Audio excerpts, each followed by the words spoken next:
నమస్తే అండి, welcome to my channel Lakshmi Ramana recipes. ఈరోజు మనం మంచి రుచికరమైన ఒక నాన్ వెజ్ కాంబినేషన్ని ప్రిపేర్ చేసుకుందామండి. అది అలసంద వడ అండి, రాయలసీమ స్పెషల్. అందులోకి మంచి రుచికరమైన చికెన్ గ్రేవీ, అలాగే వైట్ రైస్, అందులోకి మిరియాల చారు, కొంచెం ఉల్లిపాయ నిమ్మకాయతో తింటే సూపర్ టేస్టీగా ఉంటుందండి. ఎలా తయారు చేసుకోవాలో చూద్దాము. ముందుగా అన్నం కోసం నేను కుక్కర్ తీసుకున్నానండి. 1.5 గ్లాస్ బియ్యం తీసుకున్నాను. ఆ బియ్యాన్ని ఒక 2 సార్లు శుభ్రంగా కడిగేసేసాను. కడిగేసిన తర్వాత అందులో ఒక 3.5 గ్లాస్ నీళ్లు వేసి పెట్టేశానండి. ఇప్పుడు ఈ బియ్యానికి కుక్కర్కి మూత పెట్టేసుకొని పక్కన పెట్టేశానండి. ఒక 10 నిమిషాలు నాననివ్వాలి. తర్వాత మిరియాల చారు కోసం కొద్దిగా చిన్న నిమ్మకాయ సైజంత చింతపండుని కడిగి నానబెట్టి అందులో కొద్దిగా ఉప్పు వేశాను.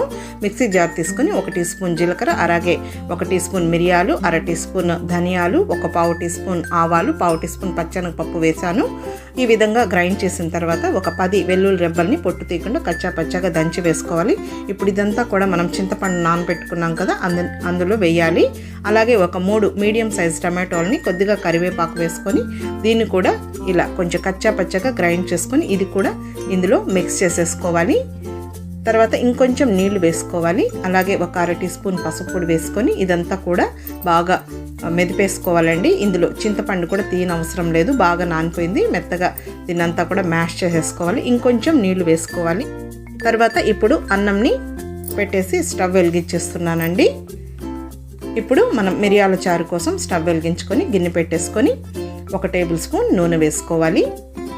1/2 టీ స్పూన్ ఆవాలు, 1/2 టీ స్పూన్ మినప్పప్పు, 1/4 టీ స్పూన్ మెంతులు వేసుకోవాలి. ఇవి వేగిన తర్వాత ఒక 3 ఎండుమిరపకాయలను కూడా తుంచి వేసేసుకోవాలి. అలాగే కొద్దిగా కరివేపాకు వేసేసుకోవాలి. ఇప్పుడు ఇదంతా కూడా వేగిపోయింది. ఇప్పుడు ముందుగా మనం తయారు చేసి పెట్టుకున్నది ఇందులో వేసేసుకోవాలి. ఇంకొంచెం నీళ్లు వేసుకోవాలి, పులుపు మనం దానికి చూసుకొని. ఇప్పుడు ఈ మిరపకాయలని కొంచెం ఇలా మ్యాష్ చేసామంటే కొంచెం టేస్ట్ అనేది బాగుంటుంది. ఇప్పుడు ఇందులో ఇంకొంచెం రాళ్ళుప్పు వేసుకోవాలి, ఒకసారి కలిపేసుకోవాలి. ఈ మిరియాల చారుని కూడా నేను చాలా డిఫరెంట్ స్టైల్లో చేస్తానండి. ఇప్పుడు చివరిగా కొంచెం కొత్తిమీర వేసేసుకోవాలి. ఇప్పుడు ఒకసారి కలిపేసేసుకొని మూత పెట్టేసుకోవాలండి. హై ఫ్లేమ్ పెట్టకూడదు, మీడియం ఫ్లేమ్లో పెట్టాలి. ఇక్కడ నేను ఒక రాత్రంతా అలసందుల్ని నానబెట్టానండి. ఒక 1/2 కేజీ తీసుకున్నాను. నీట్గా కడిగేసేసుకొని ఈ విధంగా హోల్స్ ఉన్న గిన్నెలో వేసేసుకొని డ్రైన్ చేసుకోవాలండి.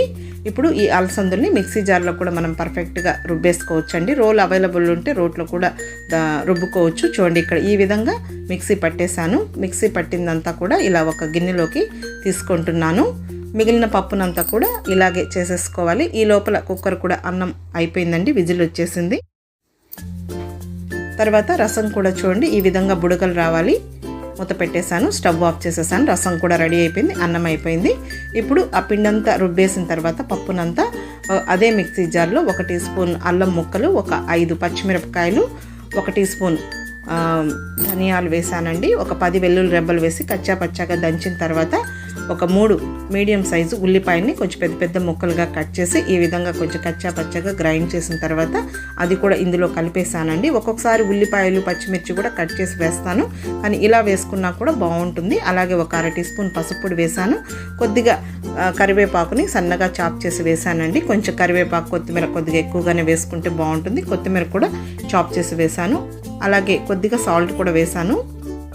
మనం కర్రీతో పాటు తింటున్నాం కాబట్టి ఈ గారెల్లో కొంచెం ఉప్పు అనేది తగ్గించుకోవాలి. ఇప్పుడు అంతా కలిపేసి మూత పెట్టేసి పక్కన పెట్టేశానండి. ఇక్కడ నేను 1.5 కేజీ చికెన్ తీసుకున్నానండి, బ్రాయిలర్ చికెను. నీట్గా వాష్ చేసిన తర్వాత ఒక హోల్స్ ఉన్న గిన్నెలో వేసి పెట్టేశాను. తర్వాత ఈ కర్రీ కోసం స్టవ్ వెలిగించుకొని ప్యాన్ పెట్టానండి. ఒక 4 టేబుల్ స్పూన్ల నూనె వేశాను. ఒక 1/2 టీ స్పూన్ ఆవాలు, మినప్పప్పు వేశాను.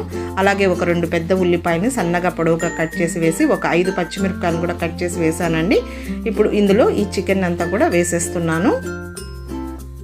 అలాగే కొద్దిగా ఉప్పు వేయాలి చికెన్కి మాత్రం. ఒక టీ స్పూన్ పసుపు పొడి వేశాను. అలాగే కొద్దిగా పచ్చి కరివేపాకు వేశాను. ఇప్పుడు ఈ చికెన్ అంతా కూడా ఒకసారి బాగా కలిపేసుకోవాలి. ఇదంతా కూడా హై ఫ్లేమ్లోనే చేస్తున్నానండి ఇప్పుడు మాత్రం.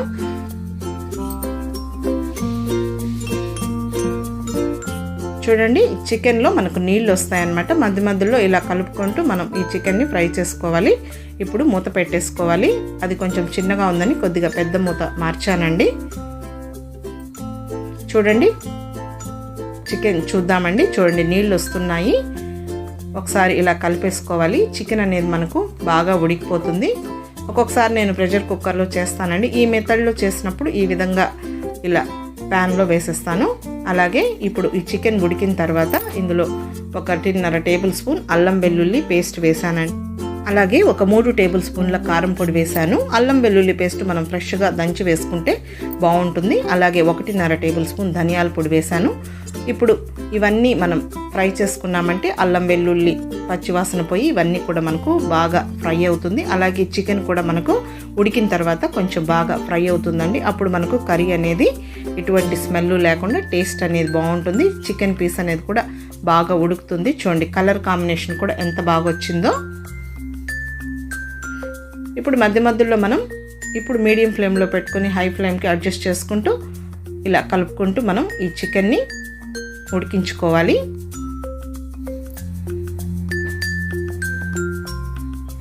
ఆయిల్ కూడా మనకేం ఎక్కువ పట్టదండి, తక్కువ ఆయిల్తోనే చేసేయచ్చు. ఇప్పుడు ఒక 2 పెద్ద టమాటోల్ని కొంచెం పెద్ద ముక్కలుగా కట్ చేసి వేసాను. ముందే వేయకుండా మనం చికెన్ ఒక 1/4 వంతు ఉడికిన తర్వాత ఈ టమాటోలు వేసామంటే చికెన్ అనేది పర్ఫెక్ట్గా ఉడికిపోతుంది. ఇప్పుడు మళ్ళీ మూత పెట్టానండి. ఒకసారి చూస్తున్నాను. చూడండి ఈ టమాటోలంతా కూడా మనకు బాగా మగ్గాయి. మరీ మెత్తగా ఏం మగ్గాల్సిన అవసరం లేదు. ఈ విధంగా ఉంటే సరిపోతుంది. ఇప్పుడు ఇందులో ఒక 2 టేబుల్ స్పూన్ల జీడిపప్పు వేస్తున్నానండి. ఇది ఆప్షనల్ మాత్రమే అండి, వేసుకుంటే బాగుంటుంది. అలాగే కొంచెం మిక్సీ జార్లో కొద్దిగా నీళ్లు వేసాను. అలాగే 1 టీ స్పూన్ కచ్చా పచ్చగా దంచుకున్న మిరియాల పొడి వేసాను.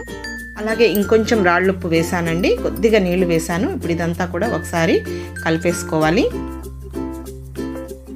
బాగుంటుందండి ఈ మెథడ్లో చేస్తే. మనకు ఈ చికెన్ కర్రీ అనేది, చికెన్ కర్రీని కూడా మనం చాలా డిఫరెంట్ స్టైల్లో చేసుకోవచ్చండి. తర్వాత ఇంకొంచెం నీళ్లు వేసేసుకోవాలి.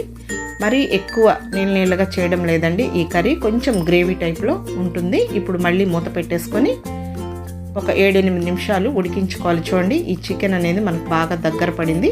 ఇప్పుడు మళ్ళీ చివరగా మనం ఒక 3 పచ్చిమిరపకాయలు ఇలా నిలువుగా కట్ చేసి వేసి కొద్దిగా కరివేపాకు అలాగే సన్నగా తరిగిన కొత్తిమీర వేసేసుకున్నామంటే ఆ పచ్చిమిర్చి ఆ కరివేపాకు ఫ్రెష్గా వేసాం కదా, ఆ ఫ్లేవర్తో చాలా బాగుంటుంది.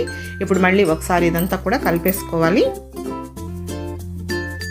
ఇది మనం వైట్ రైస్లో కానీ రోటీ చపాతీ అలా చేసుకుంటాం కదండి, అందులో కూడా బాగుంటుంది. లేదు ఈ విధంగా గారెలు చేసుకునేటప్పుడు కూడా మనం చేసేసుకోవచ్చు. చూడండి కర్రీ అనేది రెడీ అయిపోయింది. ఇప్పుడు మనం స్టవ్ ఆఫ్ చేసేసుకోవచ్చు. చూడండి మనకు ఎంత ఎక్కువ మసాలాలు వేయకుండా కూడా గ్రేవీ లాగా వచ్చింది. అలాగే రసం కూడా తయారైపోయింది కదా అండి. రైస్ కూడా చూడండి పర్ఫెక్ట్గా అయిపోయింది. ఇప్పుడు గారెల కోసం స్టవ్ వెలిగించి ప్యాన్ పెట్టుకొని నూనె వేస్తున్నాను. ఇప్పుడు గారెలు తట్టుకోవడానికి ఒక గిన్నె పెట్టేసుకొని ఒక తడిపిన గుడ్డ వేసేసుకోవాలండి పైన తట్టుకోవడానికి.